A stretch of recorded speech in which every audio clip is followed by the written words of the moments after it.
My wife and I were able to buy our first house when we were making less than $50,000 per year combined.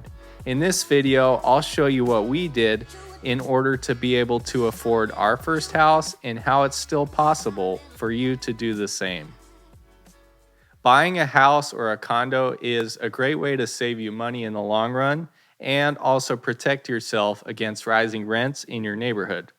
My wife and I were aware of this before we started shopping for our first house, but at the same time, we believed that we couldn't afford anything much bigger than a tool shed. Once we came to the realization that buying a home was not only possible for us, but also the smart financial move, we started shopping for homes immediately. But at this point, we were already at what I would call step 4.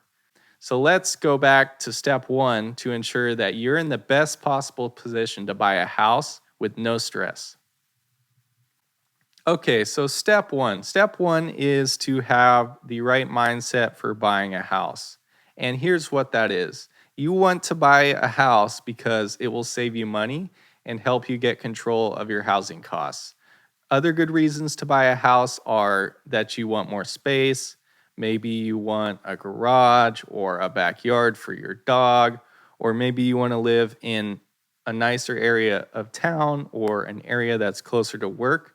And don't get me wrong, those are good reasons to want to move and want to buy a house, but your main reason needs to be that it will save you money. And the reason for this is that if you're not careful, you'll end up losing money and making a bad financial decision. And so keeping this mindset will ensure that you're making the best move for your future.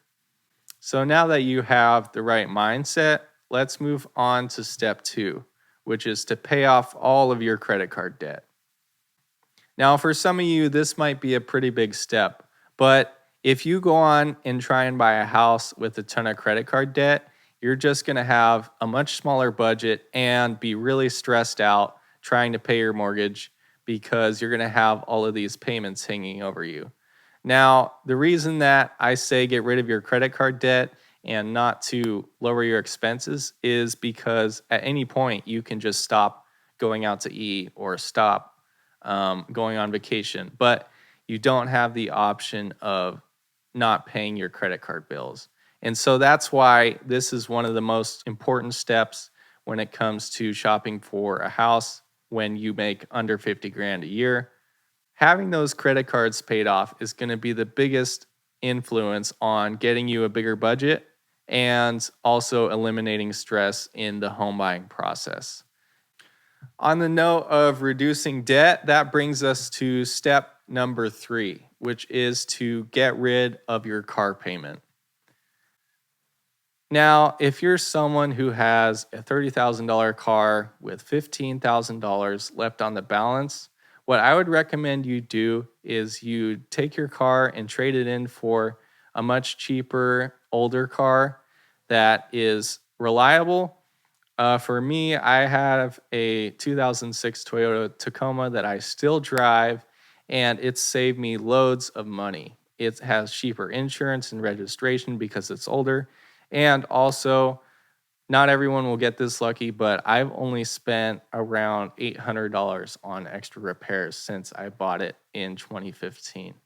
So I would definitely recommend that you look at moving down to a cheaper, older, reliable used vehicle. That's one great way to get rid of your car payment. And another way is for you to share cars with your household. Okay, so if you're in a house that has multiple people and multiple vehicles, see if there's any way that you can get rid of your car and share a single vehicle. My wife and I, we shared a vehicle for our first couple years of marriage, honestly, up until a couple months ago. And any time before that, we've only had one car, and it's served us extremely well financially. And it will serve you well and greatly increase the amount of money that you will be able to spend on housing. So once you've done all of this, that will bring us to step 4, which is where my wife and I started once we realized that we could afford a house. And that is to get pre-qualified before you start shopping. And so for this step, what you're going to want to do is go into your local bank, your personal bank, or go on the app or website and fill out a form to get pre-qualified for a home purchase. Now, what this form is going to ask for is some income details, basically how much money do you make, and then also it's going to ask for your debt details. So how much credit card debt do you have and how much car payments do you have, which is why getting rid of them is a great way to get pre-qualified for more money. But once you have this dollar amount, you are ready for the next step, which is my favorite step. Step 5 is to make Zillow your social media. So at this point, you're going to want to download Zillow if you haven't already and put in that number that you've got pre-qualified for and start looking at a ton of houses. And in this stage, you're going to really get to see a lot of good data. You're going to get to see what the difference in cost is for different house sizes and how certain areas of town will affect the housing price. And at this point, you're going to be learning a ton of good details about what type of house you can afford and what type of house you would like to be able to afford. My wife and I, one thing that we learned was that in Las Vegas, new homes are actually priced similar to used homes or even 20, 30-year-old homes. And I don't know about you, but I would rather live in a brand new home or versus a really old home, especially if it's costing me the same amount of money.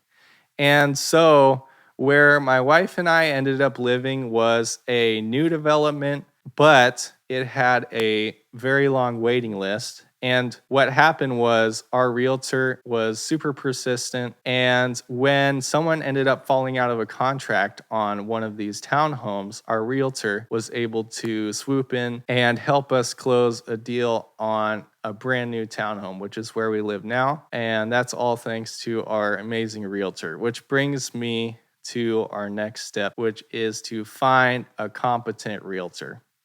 Now, for this step, I don't have too much advice for you, but what I would recommend is that you go online and find a realtor in your area who has a decent amount of reviews and good reviews, because that realtor is likely to have more experience on more transactions and know your area really well. And so once you find your realtor, the process gets a little more complicated and varies from house to house. So I'll leave the next steps to you and your realtor. But at this point, you will have done everything in your power to prepare for the purchase of your future home. And you will probably end up saving yourself a huge headache and a whole lot of money.